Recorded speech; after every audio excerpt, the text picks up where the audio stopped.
Welcome to the Slop Farm. Enjoy the video.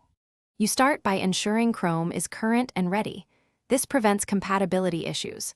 Once done, open Chrome and sign into your Google account if you want settings synced across devices.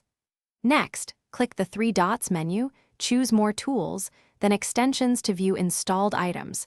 This primes the browser for installation. Make sure you know the exact extension name or publisher before searching to avoid imposters. Now go to the Chrome Web Store via the Apps icon or search bar to begin adding the extension. You should search the Chrome Web Store for the extension by exact name and scan the publisher details to confirm legitimacy.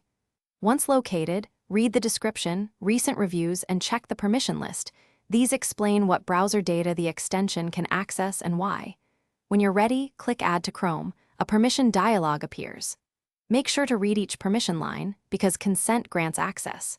Finally, confirm by clicking Add Extension. The browser will download and enable it automatically, placing its icon next to the address bar. After installation, you'll want to configure it. Click the puzzle piece icon, pin the extension to the toolbar, and open its details or options page to set preferences. Once done, test the extension in a real task to confirm behavior. If something goes wrong, first disable and re-enable the extension. Make sure Chrome is still updated, then try reinstalling. As a key troubleshooting tip, clear site data for the website the extension interacts with. This often resolves permission or caching conflicts without losing the. Thanks for watching. Consider subscribing if we helped you today.